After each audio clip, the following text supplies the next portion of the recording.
ओम नारायण नारायण नारायण नारायण। सब मित्रों को राम राम। सबका स्वागत है दोस्तों। कैसे हैं आप सब दोस्तों? सबसे पहले तो जितने भी मित्र वीडियो देख रहे हैं, मैं आप सबसे प्रार्थना करता हूं कि सभी मित्र कमेंट सेक्शन में जय बजरंगबली, जय हनुमान लिख दीजिए। आज तो भाई लिखना बनता है। आज 19 दिसंबर मंगलवार को प्रशांत सिनेमैटिक यूनिवर्स की पहली सुपर हीरो फिल्म हनुमान के ऑफिशियल टीजर को रिलीज कर दिया गया है, जिसकी प्रतीक्षा हम पिछले लगभग 3 वर्षों से कर रहे थे। पिछले 3 वर्षों में मैंने इस फिल्म पर कम से कम 10 वीडियोस तो बनाए होंगे। 1-2 लाइव सेशंस भी हमने इस फिल्म पर किए थे कि जो फिल्म का मुख्य पात्र है, तो उस जो हनुमान जी की अष्टसिद्धियाँ नवनिधियाँ है, जो शक्ति है, जो चारों वेदों का ज्ञान है, तो वो सारी शक्तियाँ फिल्म के मुख्य पात्र में वो कैसे प्राप्त करता है, तपस्या के माध्यम से, साधना, कौन सी साधना, कैसे वो दिखाएंगे, इन सब बातों को, इसको लेकर हमने 1-2 लाइव सेशंस भी किए थे। तो पिछले लगभग 2.5-3 वर्षों से इस फिल्म को हम फॉलो करते आ रहे हैं। बहुत लंबी प्रतीक्षा के बाद में आज फाइनली इसका ये ट्रेलर रिलीज़ हुआ है। 3.5 मिनट का ये ट्रेलर है। 12 जनवरी को मकर संक्रांति के पावन पर्व पर यह फिल्म थिएटर में रिलीज़ होने वाली है। मतलब मुश्किल से बस 24 दिन बाकी है इस फिल्म को रिलीज़ होने में। और जैसा कि प्रशांत सिनेमैटिक यूनिवर्स इसका नाम उन्होंने दिया है, तो एक के बाद एक हमारे भारतीय सनातन संस्कृति के इतिहास पर इस ट्रेलर के शुरुआत में भी आपने पढ़ा होगा कि अखंड भारत के इतिहास से प्रेरित ये फिल्में होने वाली है। ये पूरा का पूरा सिनेमैटिक यूनिवर्स होने वाला है।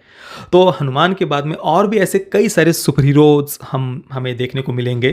पूरी एक श्रृंखला वे लेकर के आने वाले हैं, जिसमें से अधीरा का तो ऑलरेडी उन्होंने एक छोटा सा टीज़र भी रिलीज़ कर दिया है। बस मैं अपेक्षा करता हूं कि हनुमान इस फिल्म को ढेर सारी सफलता मिले, ताकि इस सीरीज़ की, सिनेमैटिक यूनिवर्स की अगली आने वाली जो फिल्में हैं ना, वे हमें और भी बड़े स्केल पर बनते हुए दिखाई दे।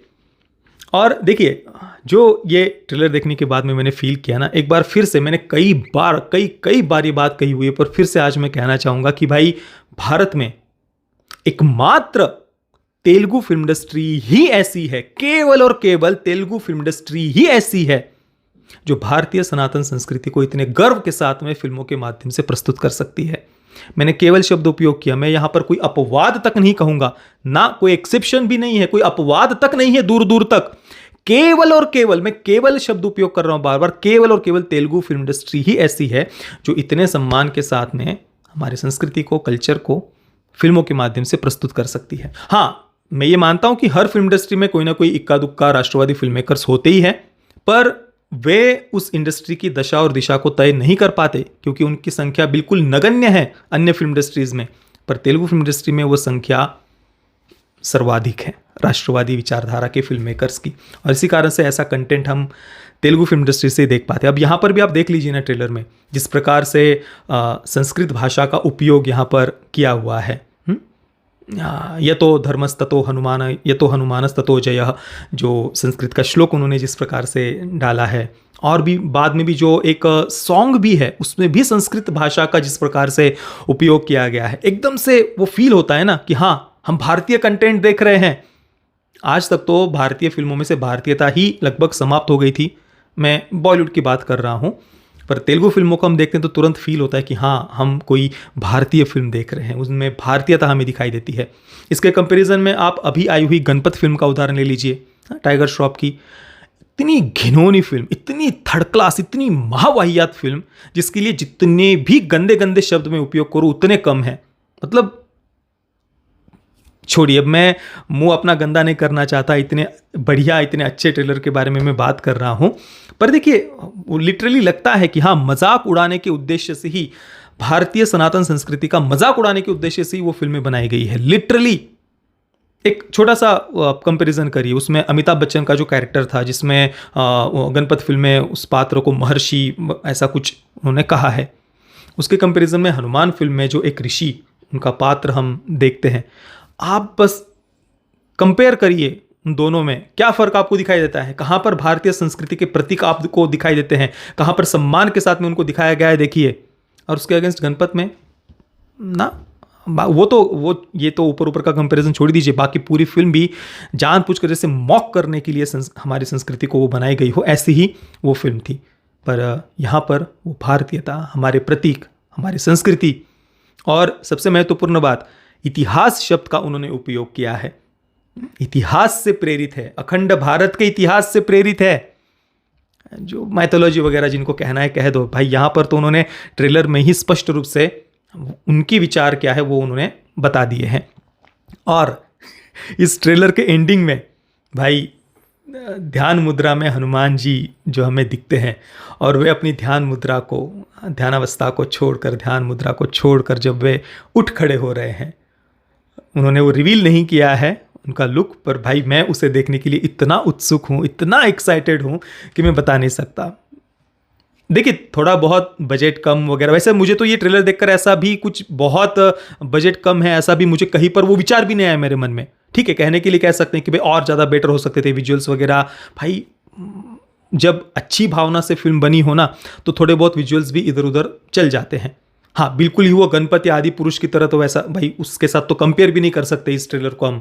मैं बस एक उदाहरण के लिए बोल रहा हूँ, थोड़े बहुत विजुअल्स वो कोई बातें मायने नहीं रखती, बस भावना अच्छी है या नहीं, सही तरीके से श्रद्धा भाव से प्रस्तुत कर रहे हैं या नहीं, ये बात मायने रखती है। और वहाँ पर तो भाई इसको फुल मार्क्स मिलते हुए मुझे दिख रहे हैं, मैं तो फुल मार्क्स दूंगा वहाँ पर। बस एक बात मुझे थोड़ी सी जो अच्छी नहीं लगी वो ये कि जो मुख्य पात्र है तेजा सज्जा, उनका अंडर वाटर सीन आपने देखा होगा फिल्म की शुरुआत में ही, और वे समुद्र के नीचे तल तक जाकर वहाँ पर हम कई सारे समुद्री जीव भी देख सकते हैं, और वहाँ पर कोई रत्न उन्हें मिल रहा है ऐसा दिखाया है। मेरी बस ये अपेक्षा है कि उस रत्न से उन्हें शक्ति मिली है ये ना दिखाए भाई। मतलब ठीक है, मतलब अब वो जो भी फिल्म में होगा वो हम देखेंगे ही, पर रत्न से शक्ति प्राप्त हुई ना।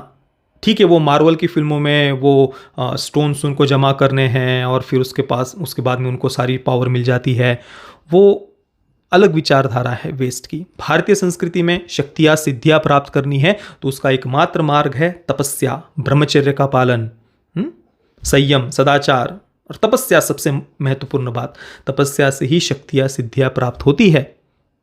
तो यहाँ पर वे कुछ रत्न वगैरह मिल गया और फिर शक्तियाँ प्राप्त हो गई भाई, मतलब फिर वो एक थोड़ा सा मुझे डर लग रहा है कि ऐसा कुछ वो ना दिखाए। पर ठीक है, ओवरऑल श्रद्धा भाव से, भक्ति भाव से उन्होंने फिल्म बनाई है, तो उसमें तो यहाँ पर इन्हें फुल मार्क्स मिल रहे हैं। बस वो रत्न वाला क्या पार्ट है वो फिल्म में देखने लायक होगा कि वो क्या है, क्या था आखिर वो। अंत में बस एक और बात ऐड करना चाहूँगा, आपने ये ट्रेलर देखकर ये नोटिस किया होगा कि जो एक्ट्रेस है वो हमें कहीं पर भी दिखाई नहीं दे रही।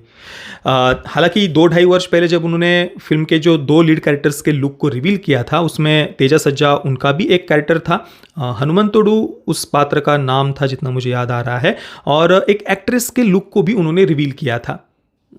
हालांकि उसके बाद जितने भी टीज़र ट्रेलर आदि आए उनमें कहीं पर भी उस पात्र को मैंने दोबारा नहीं देखा। तो शायद पता नहीं उस कैरेक्टर को उन्होंने हटा दिया है या फिर यहाँ पर ट्रेलर में उन्होंने नहीं डाला। हालांकि नहीं होगा तो ही ज़्यादा अच्छा ऐसा मुझे लगता है, क्योंकि भाई हनुमान जी से वो पात्र शक्तियाँ प्राप्त कर रहा है, तो वहाँ पर सबसे महत्वपूर्ण हनुमान जी की शक्तियों का जो स्रोत है उसे ब्रह्मचर्य ही कहा जाता है। भक्ति और ब्रह्मचर्य, प्रभु श्री रामचंद्र जी की भक्ति, सेवा और ब्रह्मचर्य। तो यहाँ पर वो प्रभु श्री रामचंद्र जी की भक्ति तो हम देख ही रहे हैं, जय श्री राम, वो जो कड़ा है हाथ में, भाई मुझे तो लगता है कि इस फिल्म के बाद में वो भी काफ़ी प्रचलित हो जाएगा, हाथ में कड़ा पहनना, जय श्री राम। तो मुझे बड़ा पसंद आई वो बात। तो और साथ में ही जय श्री राम ये जय घोष भी फिल्म का मुख्य पात्र लगाता है। तो ये सारी बातें ना भाई मुझे पर्सनली बहुत बहुत पसंद आई है, और ये अच्छा हुआ कि उन्होंने वो एक्ट्रेस वाला पार्ट अगर हटा दिया हो तो भी अच्छा है, और उस पर उन्होंने कोई ज़्यादा फोकस नहीं किया, ध्यान नहीं दिया।